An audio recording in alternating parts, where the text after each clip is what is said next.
Central Bank Governor Femi Cardoso faces the biggest test of his lifetime as governor of the central bank as the naira falls to an all-time low, exchanging at almost 1,500 to a dollar. The economy has been in shambles as the price of goods and services continue to skyrocket on a daily basis. Nigerians find it difficult to cope with the current economic situation as the purchasing power of an average Nigerian has been reduced drastically. Since Femi Cardoso replaced Godwin Emefiele as central bank governor, the economy has been dwindling and inflation has been at its worst. With the various outcries from Nigerians, the Senate summoned Cardoso to brief lawmakers on the current state of the economy. When President Tinubu assumed office, one of his policies was to float the currency so as to attain a unified exchange rate between the banks and the bureau de change operators, as the BDCs.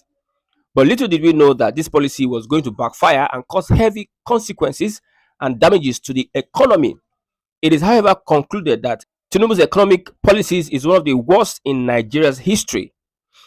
In response to the naira's collapse to 1,520 naira to the US dollar, the Senate Committee on Banking, Insurance, and Other Financial Institutions, chaired by Senator Adetokunbo Abiru, had an emergency meeting on Wednesday, January 31st, 2024, and decided to summon Cardoso to discuss a way out.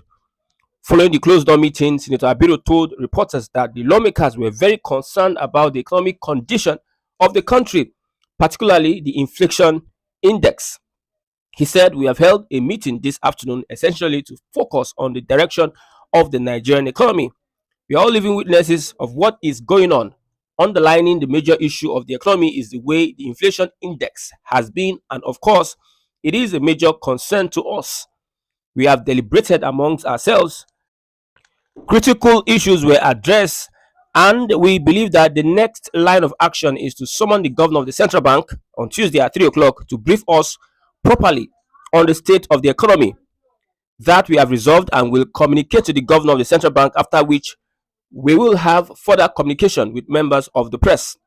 After meeting with the Senate, Cardoso, in a statement, directed banks to sell excess forex in their hands, that is dollars, pound, and other currencies. The bank should sell the excess forex in their hands in order to help with the exchange rate. The banks were also warned not to sabotage the efforts of the central bank to ameliorate the current dire situation Nigeria has found itself. Also, the BDCs had to have a holiday without any operations just to help the exchange rate, especially the naira rise against the dollar. So far, we have had reports that the naira is gaining traction against the dollar. It has reduced drastically to almost 1,380 naira to the dollar, and it's working like magic. But the question is, would these BDCs stop doing their exchange? Would they stop doing their market sharing? Just for a day that they stopped, we have seen the effect it has on the dollar. Would the bank comply with the directive of the CBN and be accountable enough to tell us that they have sold the excess forex in their possession? Because we believe that one of the reasons why we are having this issue with our exchange rate is that many top politicians, government officials, and well-to-do men, connected men in society are hoarding the dollars. Importers, exporters, people that have access to huge amount of dollars are hoarding these dollars with the help of the banks and also the bureau de change. Now, if a politician wants to steal money, what they do is that they convert it from naira to dollar so that it will not be traceable. That is why you see that it is very difficult for Cardoso to stabilize the dollar. It is going to be a very tough one for this man. He's facing a whole lot of cabals in the financial sector, in the CBN, and also amongst the commercial banks with those at the bureau de change, before we can get the dollars back on track, at least to an extent of exchanging it for 1,100, 1,200 to the dollar. We must close up all these leakages. And also, an import economy cannot compete with its forex against other currencies.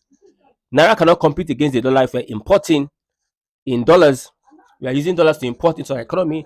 Naira cannot compete with the dollar. So let's look at ways whereby we can be an export country export economy. Many people believe that all this that the federal government is doing is just trying to play around the box, but they are not dealing with the situation. The main thing that needs to be done is that Nigeria needs to start producing. All sectors of the economy need to be worked on. Export should be one of the primary things that we do as a country. We should discourage imports.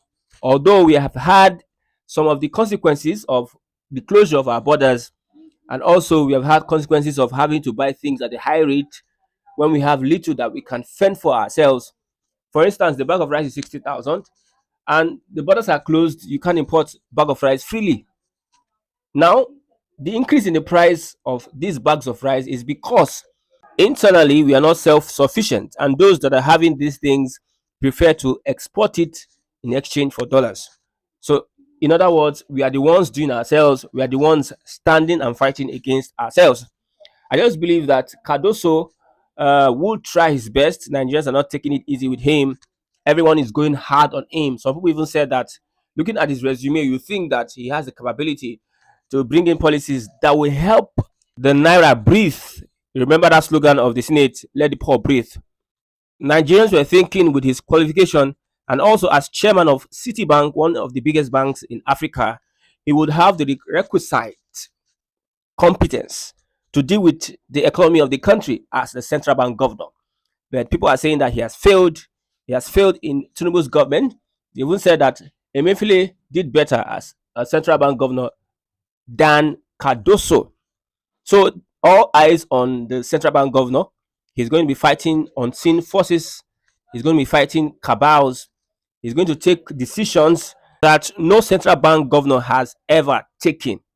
But at least what Nigeria needs is for the naira to rise against the dollar, because as it affects everything we buy, as the dollar affects everything we buy, is affecting Nigeria. So Nigeria wants things to get cheaper. No matter how they try to speak big English, let it translate into you being able to buy something for a cheaper price. The price of fuel comes down, price of rice and other products you buy at the market cheap. That's what Nigerians want to hear. We don't want to hear big grammar, big English, speaking this and that. Over the over 20 years, we have been hearing such grammar.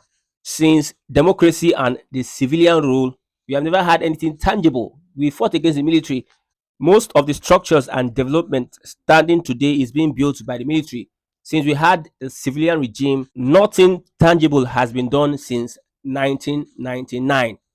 Imagine the military built our refineries, the civilian regime, democracy, so called democracy, could not maintain these refineries. Corruption here and there.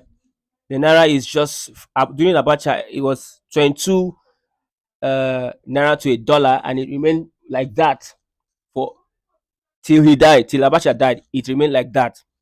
But in a civilian and this so called democracy, nothing ever works. So it's tempting to say that the military regime is much more better than the civilian regime when it comes to economy and infrastructure.